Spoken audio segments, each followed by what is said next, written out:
Hey everybody.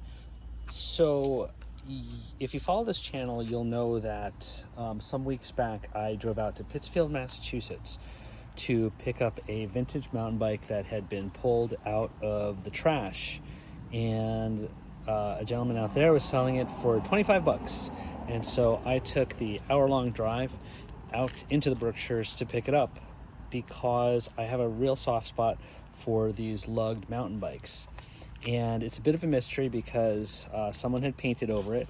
I have to say, did probably a decent job. I don't really see any spray over or anything. This paint feels pretty solid. I don't know if I'm going to keep it forever, keep the paint forever, that is. But at any rate, I disassembled the bike and then kind of rebuilt it up with a combination of like spare parts and cheap parts, just to have it to ride around and enjoy for a little bit. I think I'm probably going to keep it at least for a little bit, but I can just kind of tell you what happened. It was a bit of an adventure, to be honest with you. The front wheel was a steel rim, so that had to go, and I ended up getting a free parts bike. Maybe I'll make a video of that at some point, but I just took that alloy rim off of there, and you can see that the quick release skewer is super rusty, so I'm surely going to so I will be replacing that at some point. The tires, I bought these Vittoria Townie 26 by 1.75, very road friendly, and I like them. Let's see, I put some new brake pads on the cantilever brakes. I took those off and hit them with a wire brush on a cordless drill, which is kind of like the thing that I do to get all that rust off. I did pull that cable guide off of one of the spare bikes. It is rusty. I haven't hit that. The handlebar is Velo orange. I think it's a Postino or something. But it's kind of nice, and it has a nice profile, and you're looking at the bike over here, and it's perfectly comfortable. It's kind of like a North Roads without any rise to it. The shifters were originally on the stem, but they're thumb shifters, and they're in pretty great shape. I did get some aftermarket grips, so those are bolted on there. I'm using the same Diacomp brakes. Everything's a little bit weathered and stuff, but that's all right. I have no problem with bikes that show a little bit of dings and stuff. Actually, I like them better. So there's a shot of the lugs. Let's see. Yeah, so a lot of problems began around the bottom bracket. So the right crank arm had a pedal that was seized on it completely, and the left crank arm was seized to the bottom bracket spindle. But fortunately, I was able to remove the bottom bracket shell on the non-drive side and then take out the spindle and the left crank arm together, and then popped it in my shop vise and whacked it off with a hammer.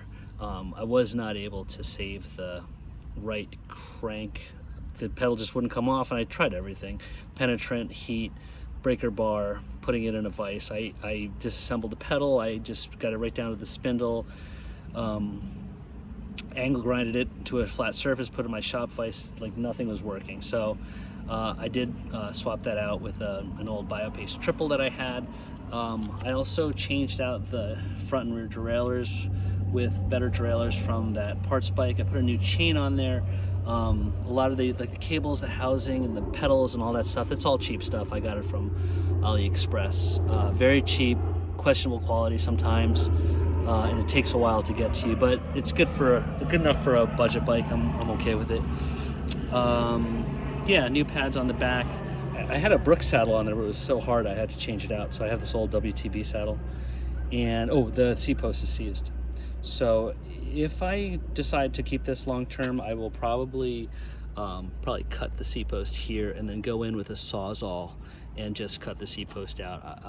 I would rather do that than mess around with sodium hydroxide and other chemicals. I don't think it'll take very long with the blade, and I'll just be super careful. Is there anything else for me to tell you? Oh, and then I have a really long stem. I've got a long stem there. I actually chucked the old stem and handlebars up on eBay to see if I can defray the cost of this build. I like these stems because it makes riding a lot more comfortable. The old stems certainly look nice. They're really heavy, and I'm okay with making these mods. But I'm sure some people out there will be like, you want to keep it original, and that's really cool. Also, I think that's really all there is to say about this bike. I think it's a really good bike. It feels good. It's very comfortable to ride. Thank goodness the seat post is seized at a point that's fine with me.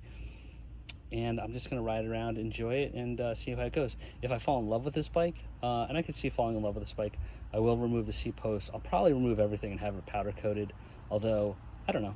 Like I said, I like riding around on these kind of messed up bikes, because I don't really feel guilty about leaving them in the rain or like locking them up on a signpost or something like that. I don't worry about them getting scratched, and I think there's a value in that.